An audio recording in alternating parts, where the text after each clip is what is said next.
प्रिय भक्तों, आज मैं आप सभी के सामने जगत के पालनहार भगवान विष्णु जी का एक बहुत ही महत्वपूर्ण संदेश लेकर आई हूँ। यह संसार कर्म और संघर्षों से भरा हुआ है। हर कोई अपने जीवन में सुख, शांति और समृद्धि की कामना करता है, लेकिन अक्सर बाधाएं हमारे मार्ग को रोक देती हैं।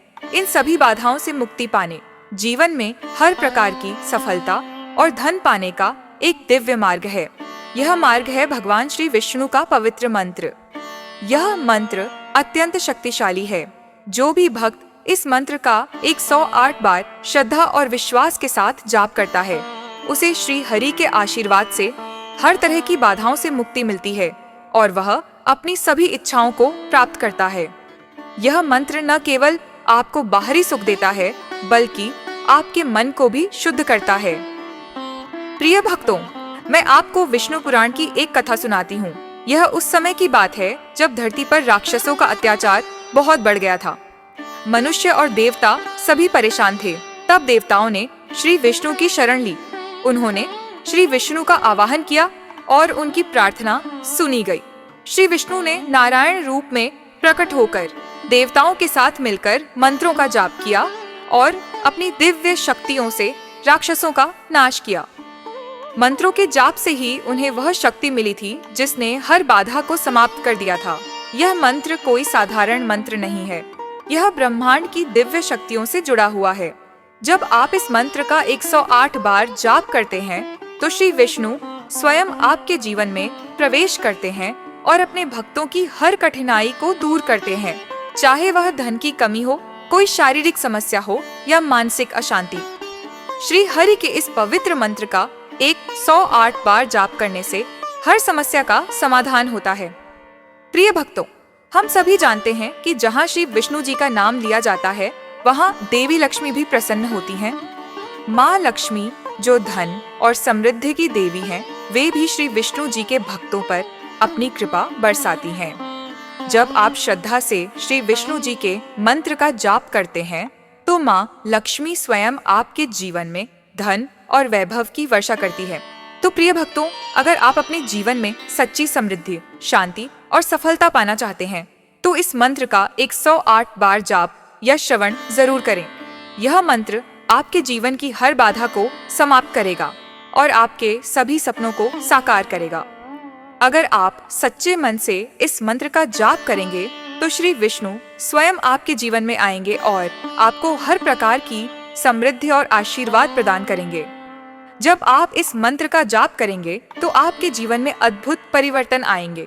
आपका स्वास्थ्य उत्तम होगा, आपके धन में वृद्धि होगी और आपको मानसिक शांति प्राप्त होगी। तो प्रिय भक्तों, आज से ही श्री विष्णु जी के इस मंत्र का 108 बार जाप या श्रवण करना शुरू करें। भगवान विष्णु जी का आशीर्वाद सदा आपके साथ रहेगा। कृपा पाने के लिए इस वीडियो को दिल से एक लाइक करके हमारे चैनल सनातन ज्ञान को सब्सक्राइब करें और कमेंट में जय लक्ष्मी नारायण लिखना बिल्कुल ना भूलें। तो चलिए हमारे साथ इस मंत्र का स्मरण करिए। ओम कृष्णाय वासुदेवाय हरये परमात्मने प्रणतः क्लेशनाशाय गोविन्दाय नमो नमः। ओम कृष्णाय वासुदेवाय हरये परमात्मने प्रणतः क्लेशनाशाय गोविन्दाय नमो नमः। ओम कृष्णाय वासुदेवाय हरये परमात्मने प्रणतः क्लेशनाशाय गोविन्दाय नमो नमः। ओम कृष्णाय वासुदेवाय हरये परमात्मने प्रणतः क्लेशनाशाय गोविन्दाय नमो नमः। ओम कृष्णाय वासुदेवाय हरये परमात्मने प्रणतः क्लेशनाशाय गोविन्दाय नमो नमः। ॐ कृष्णाय वासुदेवाय हरये परमात्मने प्रणतः क्लेशनाशाय गोविन्दाय नमो नमः। ॐ कृष्णाय वासुदेवाय हरये परमात्मने प्रणतः क्लेशनाशाय गोविन्दाय नमो नमः। ॐ कृष्णाय वासुदेवाय हरये परमात्मने प्रणतः क्लेशनाशाय गोविन्दाय नमो नमः। ॐ कृष्णाय वासुदेवाय हरये परमात्मने प्रणतः क्लेशनाशाय गोविन्दाय नमो नमः। ॐ कृष्णाय वासुदेवाय हरये परमात्मने प्रणतः क्लेशनाशाय गोविन्दाय नमो नमः। ॐ कृष्णाय वासुदेवाय हरये परमात्मने प्रणतः क्लेशनाशाय गोविन्दाय नमो नमः। ॐ कृष्णाय वासुदेवाय हरये परमात्मने प्रणतः क्लेशनाशाय गोविन्दाय नमो नमः। ॐ कृष्णाय वासुदेवाय हरये परमात्मने प्रणतः क्लेशनाशाय गोविन्दाय नमो नमः। ॐ कृष्णाय वासुदेवाय हरये परमात्मने प्रणतः क्लेशनाशाय गोविन्दाय नमो नमः। ॐ कृष्णाय वासुदेवाय हरये परमात्मने प्रणतः क्लेशनाशाय गोविन्दाय नमो नमः। ॐ कृष्णाय वासुदेवाय हरये परमात्मने प्रणतः क्लेशनाशाय गोविन्दाय नमो नमः। ॐ कृष्णाय वासुदेवाय हरये परमात्मने प्रणतः क्लेशनाशाय गोविन्दाय नमो नमः। ॐ कृष्णाय वासुदेवाय हरये परमात्मने प्रणतः क्लेशनाशाय गोविन्दाय नमो नमः। ॐ कृष्णाय वासुदेवाय हरये परमात्मने प्रणतः क्लेशनाशाय गोविन्दाय नमो नमः। ॐ कृष्णाय वासुदेवाय हरये परमात्मने प्रणतः क्लेशनाशाय गोविन्दाय नमो नमः। ॐ कृष्णाय वासुदेवाय हरये परमात्मने प्रणतः क्लेशनाशाय गोविन्दाय नमो नमः। ॐ कृष्णाय वासुदेवाय हरये परमात्मने प्रणतः क्लेशनाशाय गोविन्दाय नमो नमः। ॐ कृष्णाय वासुदेवाय हरये परमात्मने प्रणतः क्लेशनाशाय गोविन्दाय नमो नमः। ॐ कृष्णाय वासुदेवाय हरये परमात्मने प्रणतः क्लेशनाशाय गोविन्दाय नमो नमः। ॐ कृष्णाय वासुदेवाय हरये परमात्मने प्रणतः क्लेशनाशाय गोविन्दाय नमो नमः। ॐ कृष्णाय वासुदेवाय हरये परमात्मने प्रणतः क्लेशनाशाय गोविन्दाय नमो नमः। ॐ कृष्णाय वासुदेवाय हरये परमात्मने प्रणतः क्लेशनाशाय गोविन्दाय नमो नमः।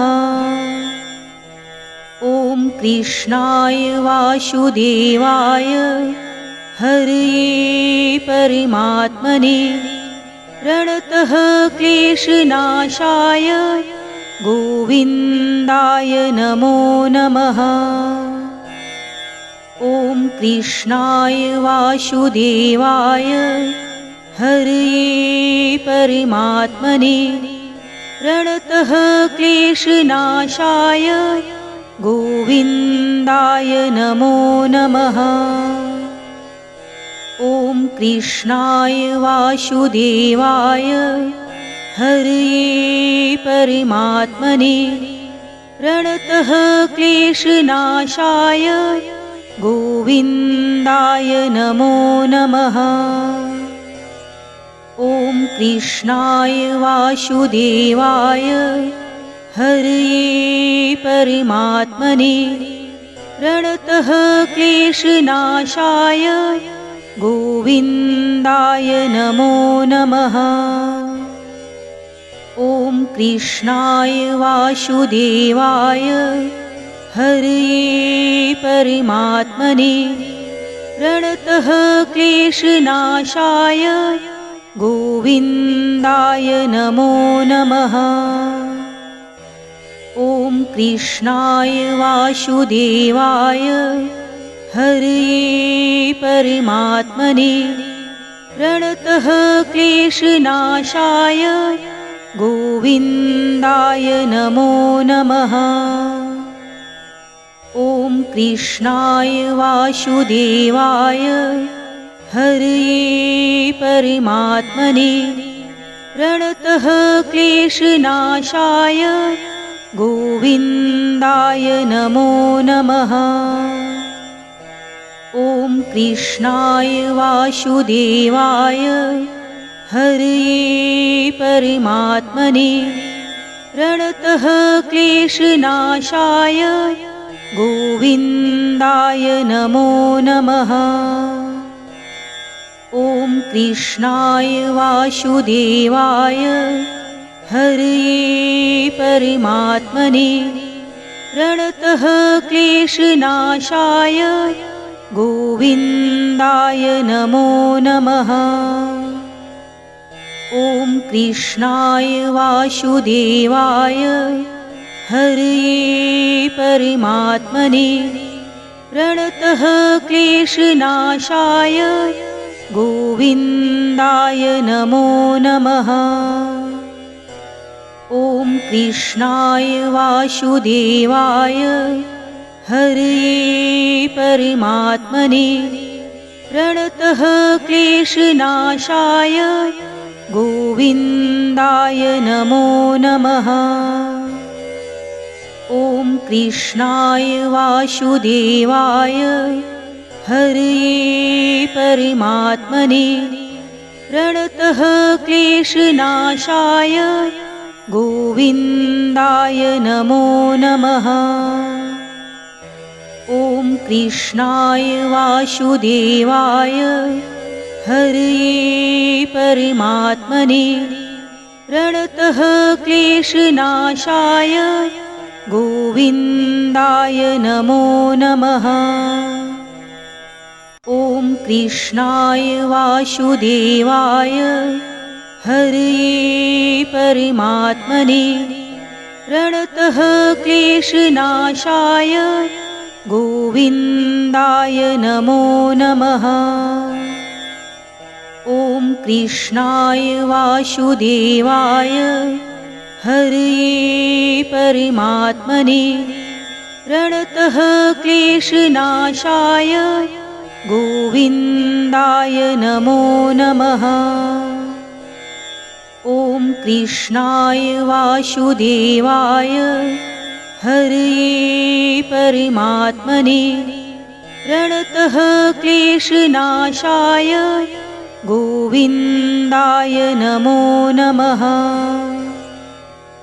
ॐ कृष्णाय वासुदेवाय हरये परमात्मने प्रणतः क्लेशनाशाय गोविन्दाय नमो नमः। ॐ कृष्णाय वासुदेवाय हरये परमात्मने प्रणतः क्लेशनाशाय गोविन्दाय नमो नमः। ॐ कृष्णाय वासुदेवाय हरये परमात्मने प्रणतः क्लेशनाशाय गोविन्दाय नमो नमः।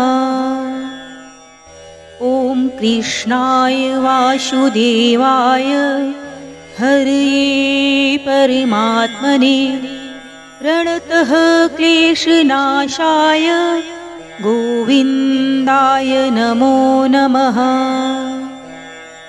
ॐ कृष्णाय वासुदेवाय हरये परमात्मने प्रणतः क्लेशनाशाय गोविन्दाय नमो नमः।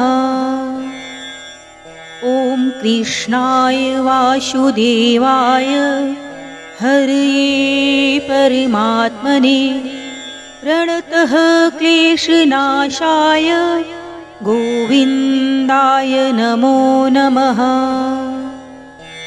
ॐ कृष्णाय वासुदेवाय हरये परमात्मने प्रणतः क्लेशनाशाय गोविन्दाय नमो नमः। ॐ कृष्णाय वासुदेवाय हरये परमात्मने प्रणतः क्लेशनाशाय गोविन्दाय नमो नमः। ॐ कृष्णाय वासुदेवाय हरये परमात्मने प्रणतः क्लेशनाशाय गोविन्दाय नमो नमः। ॐ कृष्णाय वासुदेवाय हरये परमात्मने प्रणतः क्लेशनाशाय गोविन्दाय नमो नमः। ॐ कृष्णाय वासुदेवाय हरये परमात्मने प्रणतः क्लेशनाशाय गोविन्दाय नमो नमः। ॐ कृष्णाय वासुदेवाय हरये परमात्मने प्रणतः क्लेशनाशाय गोविन्दाय नमो नमः। ॐ कृष्णाय वासुदेवाय हरये परमात्मने प्रणतः क्लेशनाशाय गोविन्दाय गोविन्दाय नमो नमः। ॐ कृष्णाय वासुदेवाय हरये परमात्मने प्रणतः क्लेशनाशाय गोविन्दाय नमो नमः। ॐ कृष्णाय वासुदेवाय हरये परमात्मने प्रणतः क्लेशनाशाय गोविन्दाय नमो नमः। ॐ कृष्णाय वासुदेवाय हरये परमात्मने प्रणतः क्लेशनाशाय गोविन्दाय नमो नमः। ॐ कृष्णाय वासुदेवाय हरये परमात्मने प्रणतः क्लेशनाशाय गोविन्दाय नमो नमः। ॐ कृष्णाय वासुदेवाय हरये परमात्मने प्रणतः क्लेशनाशाय गोविन्दाय नमो नमः। ॐ कृष्णाय वासुदेवाय हरये परमात्मने प्रणतः क्लेशनाशाय गोविन्दाय नमो नमः। ॐ कृष्णाय वासुदेवाय हरये परमात्मने प्रणतः क्लेशनाशाय गोविन्दाय नमो नमः। ॐ कृष्णाय वासुदेवाय हरये परमात्मने प्रणतः क्लेशनाशाय गोविन्दाय नमो नमः। ॐ कृष्णाय वासुदेवाय हरये परमात्मने प्रणतः क्लेशनाशाय गोविन्दाय नमो नमः।